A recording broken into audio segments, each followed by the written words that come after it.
It was the evening of Boxing Day, and 19-year-old Katie Briscoe was at her sister's house babysitting her niece and nephew. She totally doted on them. They were her world, they were her life, and that was just the end of it. But just after 9 p.m, there was a knock on the door. It was obvious to us that whoever came to the door that evening was somebody that Katie knew and was comfortable with letting into her sister's house. But by opening the door, Katie welcomed in a nightmare. That night was the beginning of an ordeal. I wasn't prepared to believe it was real because it just didn't make any sense. The police investigation into the horror unleashed on that Boxing Day night revealed Katie had become ensnared in a twisted virtual world. It was a complex web of deceit, but the more we investigated, the more we realised that it was just a sick and twisted fantasy. An evil social network where no one was what they seemed and no one could be trusted.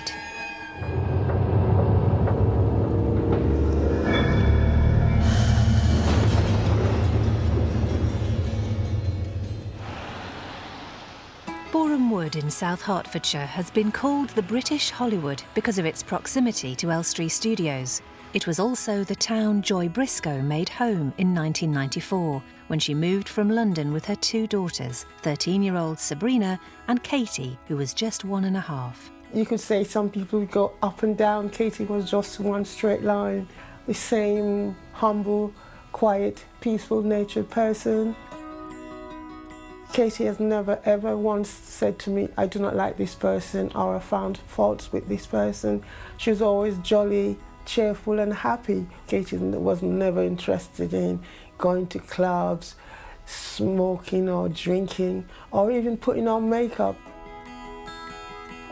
She was just interested in studying, church and family.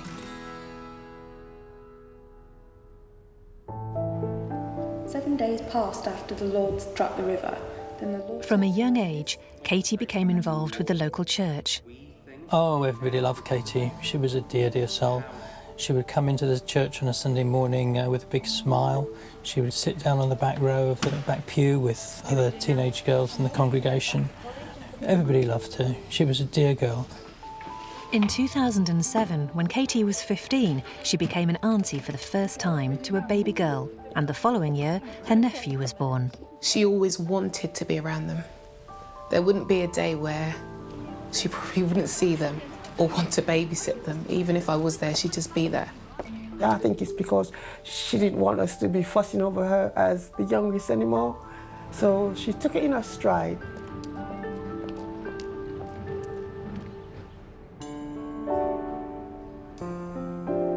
As well as being a devoted auntie, Katie had a creative talent and passion. She was a gifted artist. Oh, she was forever drawing sketches. In actual fact, on your birthday, she'll say, I'll draw you something because I'm putting my personal touches to this. And she draws a sketch of something that she thought about that suited us. She always was drawing, and she expressed herself through her work.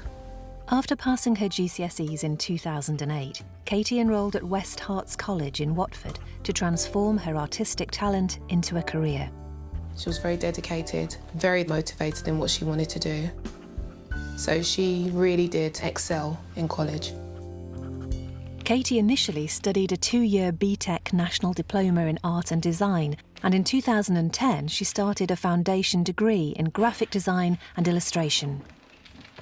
At college, she met a teenager called Tony Bushby. I'm sorry. Tony Bushby was an 18-year-old male who'd started college in 2009, studying a BTEC in art and design, but specialising in graphics. Katie and Tony weren't on the same course, although they were studying similar subjects, and therefore we believe would have seen and bumped into each other on a regular basis at college. And as is often the case in today's society, as well as being friends at college, they were also friends through the social networking site Facebook. And it was through this social network that their relationship developed. In spring 2011, via Facebook, Tony asked Katie out on an official date. Katie, I was wondering if sometime you maybe wanted to go to the cinema with me.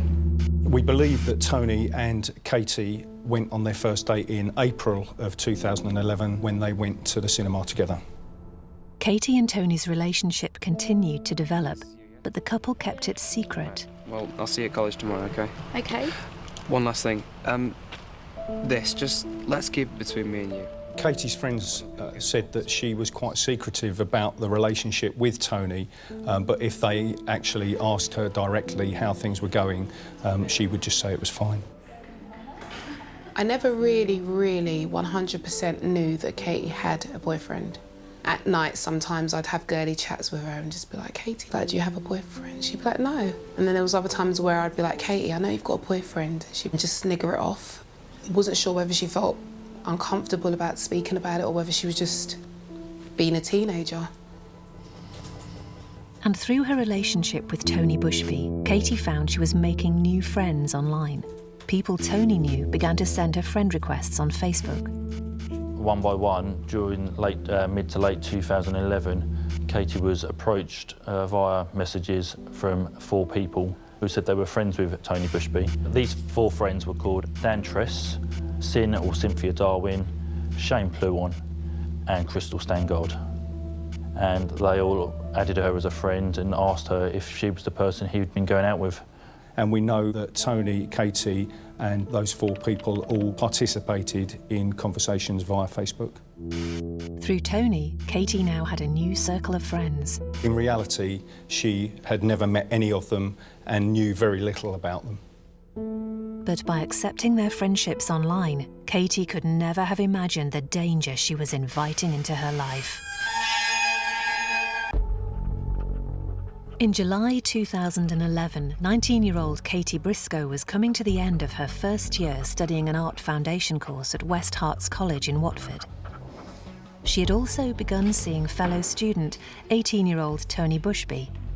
But the couple kept their relationship secret.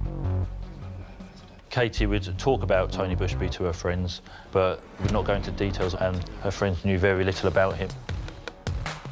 Although Katie and Tony both seemed very secretive about their relationship, we do know that Katie had told one of her friends that she was in love with him. You're always on that thing, Katie. Katie didn't tell her family about her new boyfriend. Are you okay? I'm good.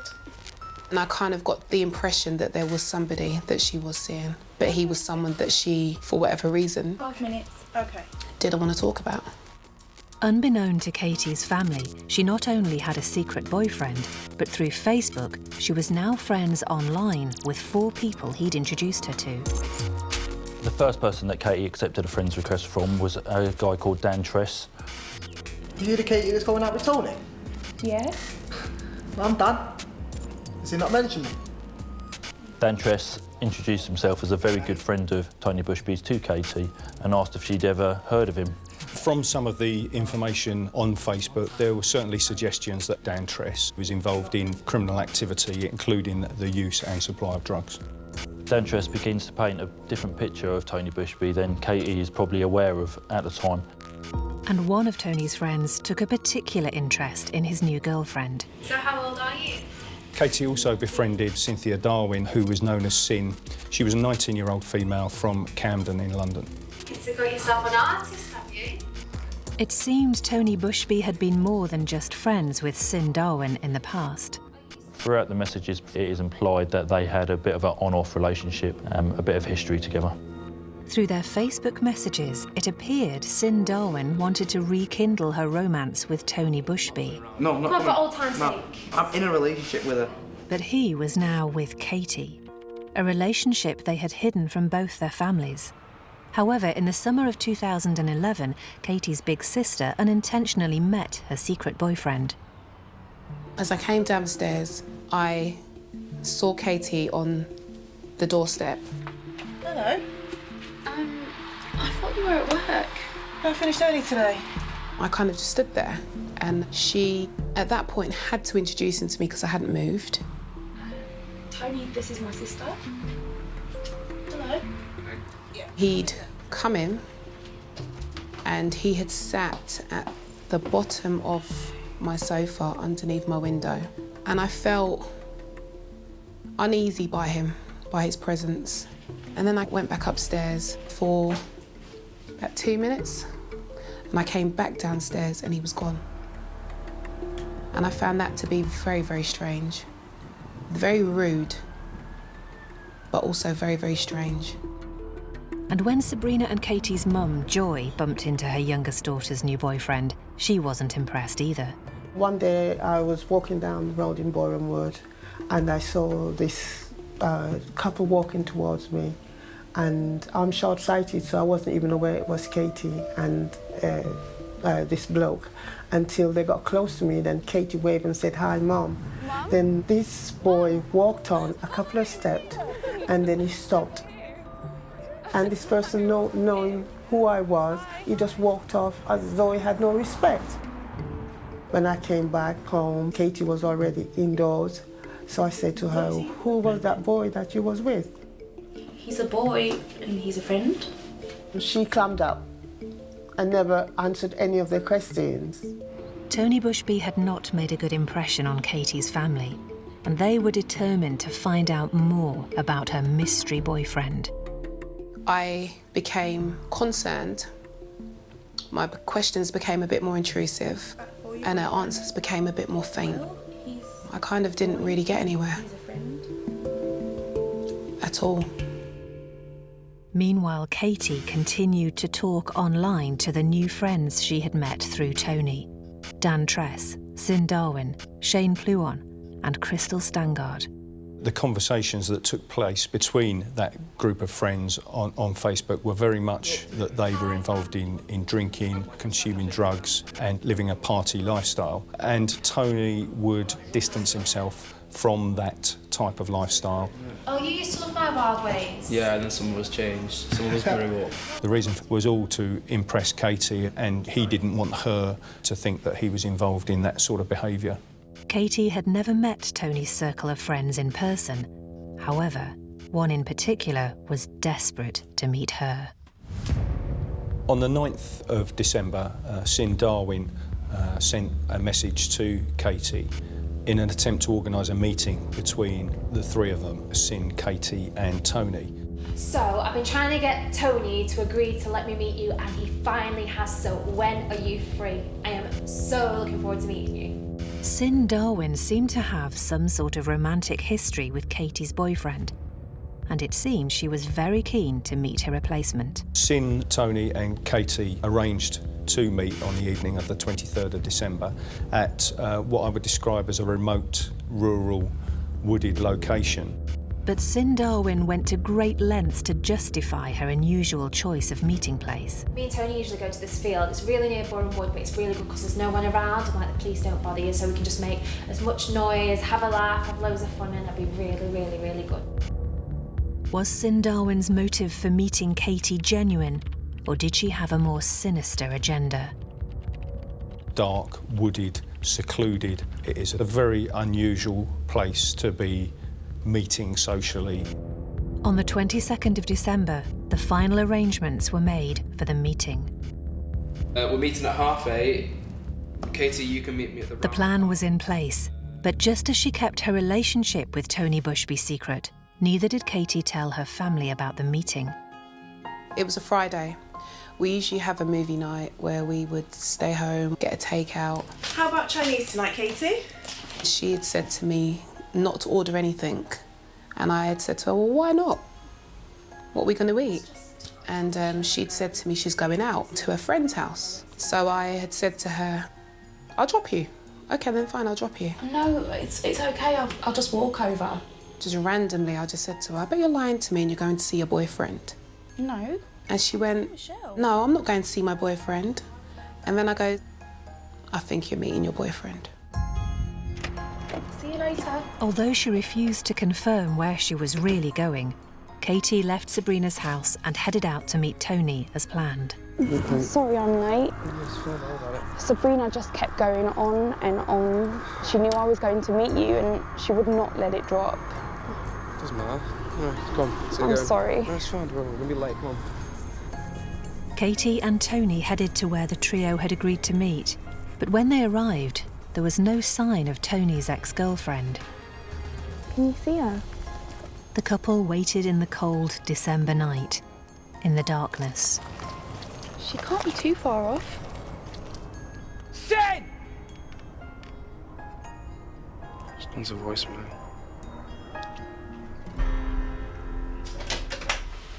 Katie? The next morning when Sabrina woke up, Katie wasn't where she expected her to be. She wasn't in bed. And I've come downstairs and I've seen her and she was lying on the sofa. Katie?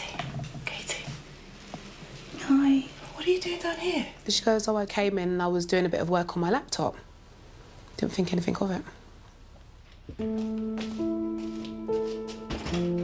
The reality was, Katie had been online, talking on Facebook. I am so sorry, Katie. I am so stupid. You must hate me. In the early hours of Christmas Eve morning, Sin and Katie exchanged messages where Sin explained that she hadn't been able to get to the meeting because she got lost. I've been there hundreds of times and I didn't get there till 11 o'clock. But that she's still very keen to meet and was hoping to rearrange the meeting for Christmas Eve itself. We should definitely meet in a couple of weeks. Katie could not meet Tony's enigmatic ex-girlfriend until the new year. In the meantime, she celebrated Christmas with her family. Yeah, Christmas was a quiet one for us. We had a lovely Christmas, a usual Christmas meal, trimmings and everything. We had a fantastic time. It was a nice, quiet Christmas with all of us there. The following day, Boxing Day, Sabrina had plans to go to London for the evening, and Katie jumped at the chance to babysit for her niece and nephew. Sabrina checked in with Katie just after 7 p.m. Hi. I said to her, what are they doing? She said they're in bed. And I was like, oh, wow, you're good. I never had to worry. I didn't worry. I knew that they were safe in my house. I knew she was safe in my house. And I knew she wasn't going to go anywhere. All right, I'll speak to you in a bit then. Bye. But after that, Katie didn't answer her phone. I didn't get hold of her, so now I'm aware that the children are sleeping. I am aware that she's at home. I'm aware that she's probably got her headphones on, which was nothing new, and that she just couldn't hear me. So I kept calling. I kept leaving answering machine messages on the phone. Katie? So she hadn't answered it, but I've been in this situation with Katie before and not been able to get in contact with her. So no real alarm bells rang through my head at that point. I had called my mum and said to my mum, you know what, Mum, I'm going back first thing in the morning, but just pop into the house and just make sure that everything's okay.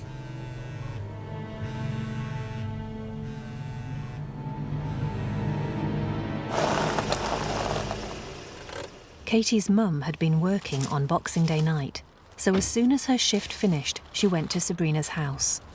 I called round, and as I walked to the door, I noticed that there was blood stain on the outside of the door. I heard my two grandchildren say, Grandma, Katie's dead. Didn't want to alarm them, so I said, let Grandma in, without raising my voice, without panic, showing panic. And they let me in. And they said, Katie's lying on the floor in the kitchen. Katie? Katie? But when I went to pick her up, she was cold, and I realized she was dead. I dialed 999, and they came around within minutes. I sort of expected them to say she was okay, we're going to take her to hospital. And they turned to me and they said, I'm sorry, we're a bit too late. And then I realized that she had gone. And my first thought was, I didn't even get to say goodbye to my daughter. Katie had been brutally stabbed 23 times. One frightening fact was immediately clear. Katie must have known her killer.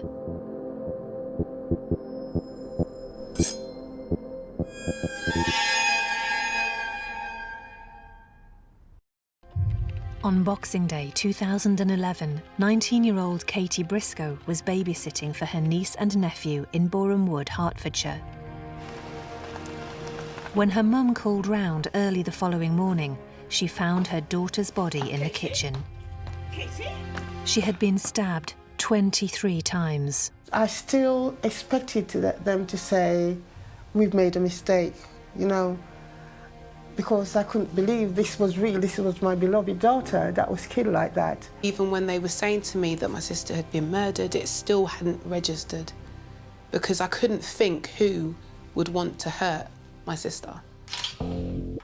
However, the house, now a crime scene, immediately began to reveal telling clues about Katie's final moments and her killer. There was no forced entry to the house and there were no signs of any struggle or any assault or attack having taken place at or near to the front door. So whomever Katie had let into the house had followed her from the front door through the lounge and into the kitchen where the assault actually took place. It was that made it clear that this was somebody that Katie knew. Katie, it seemed, had welcomed her killer into the house, and the police quickly understood the horror of what had happened once she had invited them in. Katie suffered a sustained and frenzied assault at the hands of her attacker. She suffered multiple stab wounds and, to be honest, it's an image that will stay with me for the rest of my life.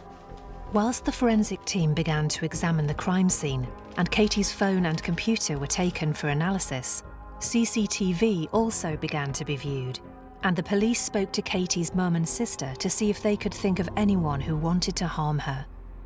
There was nobody that I would have thought would have deliberately come in and hurt her. So for me, it was just like a whirlwind. You had to not like the person to have been capable to do what they did. From talking to Katie's family, we were aware that she was in a relationship and had a boyfriend, although they weren't able to tell us a great deal about who the boyfriend was. Are they quite serious? From friends of Katie's that we spoke to, we were able to identify that Katie was in a relationship with Tony Bushby. The couple had done everything they could to keep their relationship a secret, but the police now had a lead to follow up. Initial police checks into Tony Bushby showed that he was not known to police and he had no criminal record. We were able to find an address for him, though. Officers went to the 18-year-old's home to speak to him. Hello? Does Tony Bushby live here? When we first went to Tony Bushby's house, he was actually out and the only person in was his mum. Why, is he okay? As a matter of course, we asked her if she knew what he'd been doing the night before. And then went out again? She told them that Tony had gone out on the evening of the 26th, that he'd returned home around about 8:30 p.m. to pick up some ID so that he could go to the pub, and that he'd then gone out and returned home around about 10 p.m. The interesting aspect was she said that when he returned home at 10, he was in a really foul mood. Thank you, Mrs. Bushby. Because the officers hadn't spoken to Tony Bushby, they had to return to his house a short while later, and this time he was home. Are you Tony Bushby? Yeah. I said to him that I wanted to speak to him about Katie. We've been told that you were in a relationship with her, to which he said quite defensively, no, I'm not in a relationship with her. No? It occurred to me that being an 18-year-old lad, that Tony might not like discussing girlfriends in front of his mother, so I asked him to come to the local police station with me, where we could talk in private. Thanks. In the car, Tony confirmed that he did know Katie and that he'd spoken to her on the previous evening on the telephone whilst he had walked to a local supermarket, and that she was babysitting. He had then got home about 8:30 in the evening. This was obviously different to what his mum had told us. So we had effectively a 90-minute window where we couldn't establish with any certainty where Tony Bushby was. It appeared Tony Bushby had something to hide. At no point prior to arriving at the police station did he ask actually why we were there or what had happened to Katie and why we wanted to know about her. His behaviour on that journey caused the two officers some concern, and at that point, taking everything into consideration, the fact that Tony Bushby and Katie were in a relationship together, the fact that whoever murdered Katie had been let into the house willingly, and also the fact that Tony's mother had given an account which differed from the account that Tony was given to us, led us to declare Tony Bushby as a suspect for Katie's murder. On the 27th of December 2011, at Hatfield Police Station, Tony Bushby was arrested on suspicion of Katie's murder. Once Tony Bushby was booked into custody, his clothing was seized and a forensic examination was conducted of him. Outside of the police station, his address was sealed off for forensic examination as well. The following morning, Tony Bushby said he needed to speak to an officer. He made what we call a significant statement to me. He told me that he had lied to us the night before and that he'd been doing a friend a favour. Is this going to get you into trouble? The favour he had done would get both him and his friend in trouble. He then asked to speak to a solicitor before telling us anything else. Come on, sunshine. The question was, what was this secret? And who was Tony protecting? Later that day, on the 28th of December 2011, Tony Bushby formally confirmed what he'd said in the cells, with a prepared statement. I hereby categorically confirm that I have absolutely no knowledge or awareness of any such murder whatsoever. Tony Bushby was claiming that although he wasn't connected to Katie's murder, he was doing something illegal on the evening of Boxing Day 2011. I have nothing further to add at this stage. For the rest of the day, Tony Bushby refused to elaborate. However, at 10:30 that evening, he requested to speak to the police. I want to tell you what really happened on that night. It seemed Tony Bushby was ready to talk about what he'd been doing on the night of Katie's murder. Tony Bushby stated that he'd been contacted on Christmas Day by a friend of his called Dan Tress, who had messaged him over Facebook live chat. It appeared Dan Tress was not only a friend of Tony Bushby's, but was an online friend of Katie's and regularly exchanged messages with her. Are you the Katie that's going out with Tony? Yeah? I'm Dan. Has he not mentioned me? However, on Christmas Day, it was Tony Bushby he was talking to on Facebook. Do you mind meeting up? I really want to ask a favour of you. Yeah, sure, no problem. He said that Dan Tress arrived and picked him up at about 7 o'clock in the evening on Boxing Day. See ya. He told his mum that he was going to the pub with another friend, as Tress had a bit of a bad reputation and he didn't want his mum to worry. And in the car, Dan Tress lived up to that reputation. He told me that the favour was I need to pick up some drugs for him. Tony Bushby said that he had a think about it, but as Dan Tress had been a good friend to him in the past, he was prepared to basically take the risk and collect the drugs on his behalf. Dan Tress said that there was some spare time between them meeting and the actual scheduled time to pick the drugs up. So they began chatting about what they'd been doing at Christmas and what they'd been up to. After a while, Dan Tress turned the conversation towards Katie and had Tony Bushby spoken to Katie recently or called her. Dan Tress suggested Tony Bushby should call his girlfriend. Tony Bushby said that he then got out of the car and tried to telephone Katie, and he had quite a lengthy conversation with her. Said hello. It was at this point she told him that she was babysitting. Babysitting? And he told detectives Dan Tress seemed particularly interested by the fact that Katie was babysitting alone at her sister's house. All night? Then, Tony Bushby explained that Dan Tress suggested, because they had some time, they should go for a drink. Tony says that he's not got his ID, so they returned to his home, popped into his house and grabbed his ID. But Tony Bushby never made it to the pub. They realised there wasn't enough time to go for a drink anyway, so Dan Tress took him to the location where he was meant to pick up the drugs from.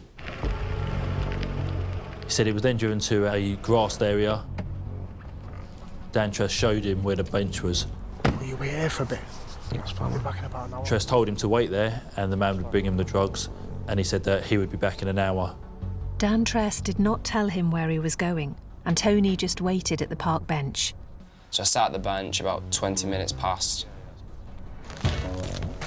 I was sat with the drugs in my lap for about another 20 minutes, wondering where Dan was, and then he turned up. Not too bad. That stuff, yeah? Yeah, it just came along, it's good. Dan Tress then returned to the location and they went and got back in his car. When Tony got back in the car, after 40 minutes waiting outside in the cold, his friend Dan Tress seemed grateful for his help. Tony Bushby stated that Dan Tress looked at his hands and said, "Your hands look cold," and handed him a pair of gloves. Put these on. Cheers, man. After a few seconds, he felt his hands getting wet, so took the gloves off. When he looked at his hands, he realised that he had blood on his hands. Tony told detectives that Dan Tress's gloves were soaked in blood. He was quite shocked to see this blood on his hand, so then threw the gloves in the footwell of the car. What is this? And he received no answer from Tress, who just looked straight ahead and drove him the short distance back to his house.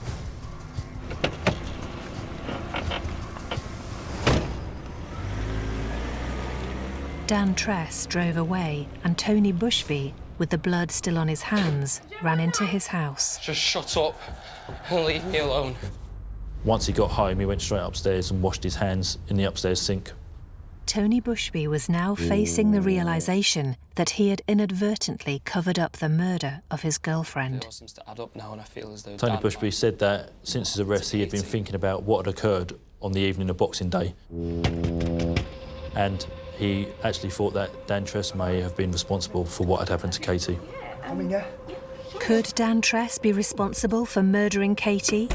The police were confident that Katie had known her killer, and it appeared that as well as being friends on Facebook for 6 months, Katie and Dan Tress had actually met in person. Tony Bushby believed that Dan Tress had only met Katie once, and that was after he'd seen her in Boreham Wood and recognised her as being the girl in the picture on her Facebook profile, so had gone and introduced himself to her. The police needed to find Dan Tress. On the morning of the 29th, the investigation team were clearly briefed by me that locating Dan Tress was an absolute priority. The only information we had about Dan Tress was what was known from his Facebook profile, the fact that he was 19 years old and the fact that he came from London. So we set about trying to identify him from some of the various databases that are held, one, for example, being the Voters Register. And what we were looking for was any trace of somebody by the name of Dan Tress. And Tony Bushby gave as much information as he could about his friend to help track him down. He described his car as a green VW Golf, although he wasn't able to give us the registration number. He also talked about how he'd met Dan Tress through their mutual interest in karate. So that presented us some other lines of inquiry.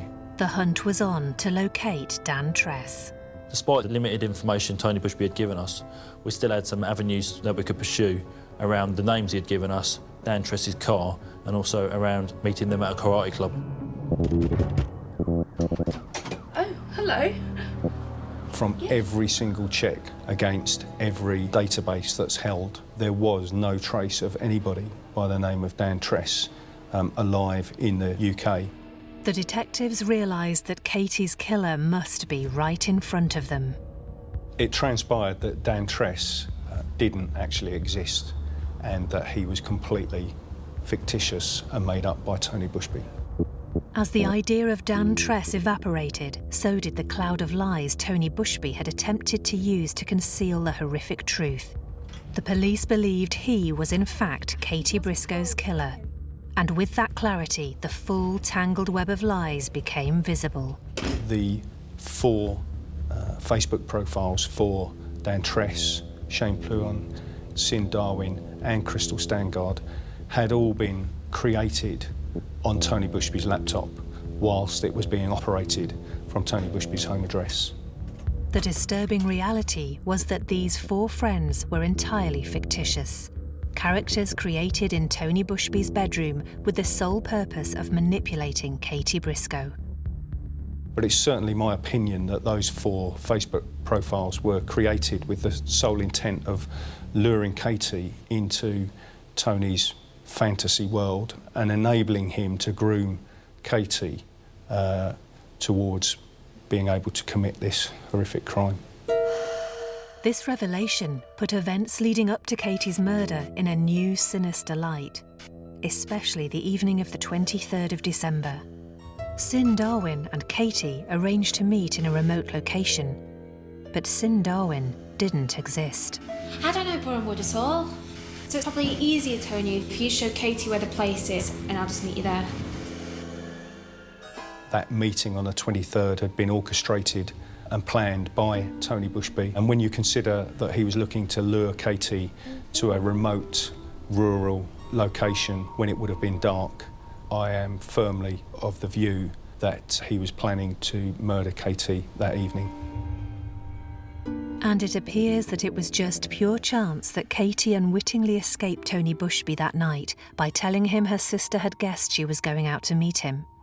Him being the coward that he is, he knew that that night was not the night. Tony's desire to try and get away with murder meant Katie had one last Christmas with her family. She knew I was going to meet you and she would not let it drop. I'm sorry. No, it's fine, it doesn't matter. But it is clear that Tony Bushby remained determined to kill his girlfriend. We were also able to recover from Tony Bushby's laptop certain searches that he had conducted in the days and weeks leading up to Katie's murder. And we know that he searched things like how to dispose of a body, how to burn a body, how to dig a grave. Katie's brutal murder was clearly premeditated. The motive behind it would highlight Tony Bushby's most depraved and twisted fantasy yet. On Boxing Day 2011, 19-year-old Katie Briscoe was brutally murdered whilst babysitting. Her boyfriend, Tony Bushby, was arrested, but claimed his and Katie's Facebook friend, Dan Tress, had killed her. I came to a very shocking conclusion that, I will be honest with you, I do not want to be true, but I do have my suspicions that Dan might be linked to this whole thing. The police discovered Dan Tress and 3 other friends Bushby had introduced to Katie online were nothing more than figments of his twisted imagination. Tony Bushby had killed Katie. We recovered CCTV footage from the morning of the 27th of December, and on that footage were images of Tony Bushby walking along the road carrying a large black bin bag. It's firmly my opinion that that black bin bag contained all of the clothing that Bushby was wearing when he murdered Katie, as well as the murder weapon itself. And despite extensive efforts to recover that bin bag, we unfortunately never did. Despite denying killing Katie, Tony Bushby's web of lies was quickly unravelling. Forensic scene examiners recovered some blood from the front door at Tony Bushby's home address. Whoever had left the blood there had had blood on their hands. Upon receiving the result from the laboratory that the blood found on Tony Bushby's front door was that of Katie Briscoe, that was absolutely the moment where we had sufficient evidence to seek a charging decision. 4 days after Katie was murdered, on the 30th of December 2011, Tony Bushby was charged and placed on remand. On the 5th of July 2012, the trial began at St Albans Crown Court. Tony Bushby pleaded not guilty. We could categorically demonstrate that everything he was putting forward in his defence was a lie, but he still got up and gave evidence and stuck to that account. He stood there and he made the comment of who would want to hurt Katie. Too right, who would want to hurt Katie, but he did. The prosecution revealed a calculated, chilling, premeditated murder. After the failed murder attempt on the evening of the 23rd of December 2011, Tony Bushby did not waste any time in putting into motion his plan B. Hey Katie, I've been thinking I really need to speak to you or meet up with you, say Boxing Day. Can I call you? And in fact they did make an arrangement to speak around 8 p.m. on Boxing Day. After speaking to Katie on the phone on the evening of the 26th of December 2011, he returned home at 8:30, just as his mother had recalled. However, he was not there to collect ID.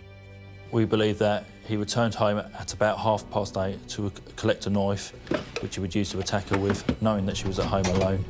He then left his home address, We know there's a short telephone call to Katie shortly after 9 p.m.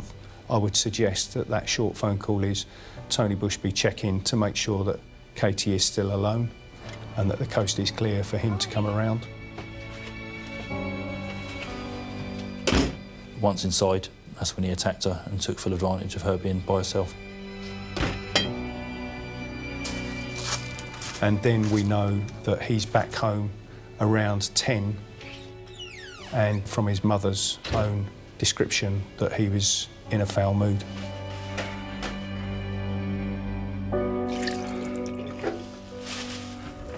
Once he had returned home, he searched on the internet how to delete your Facebook profile, but was unsuccessful. So what he did was archive any messages between himself and Katie.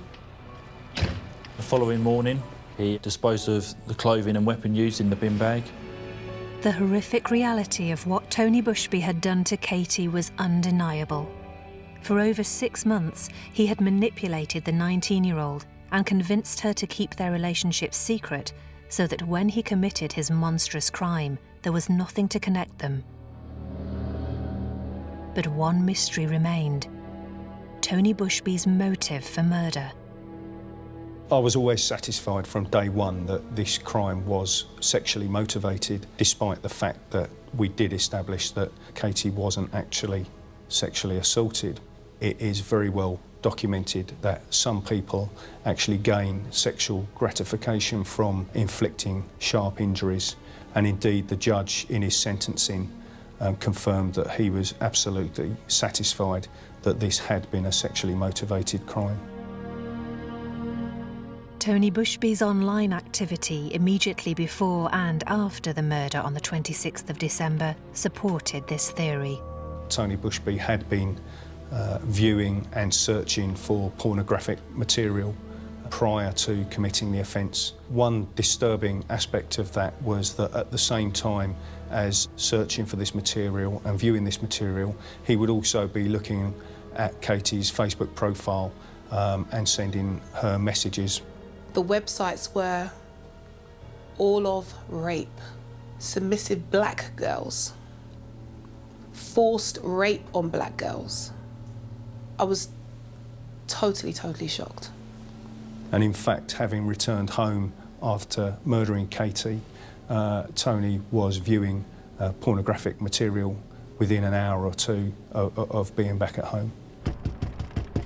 The way Katie was attacked, combined with the times at which Tony Bushby viewed the rape pornography, terrifyingly implies that Katie's killer did not just have murder on his mind. I remember calling the phone several times and leaving messages, so I know that my voice was heard throughout that house. Katie, would you just pick up the phone? The motive was definitely sexual. And I just thank God every day that that one thing that he may have gone with the intention to do to my sister never ever happened. On the 24th of July 2012, Tony Bushby was found guilty of the murder of Katie Briscoe. He was sentenced to life imprisonment to serve a minimum of 25 years. He has no remorse. And he's taken one of the most loveliest people you'll ever meet's life. For what?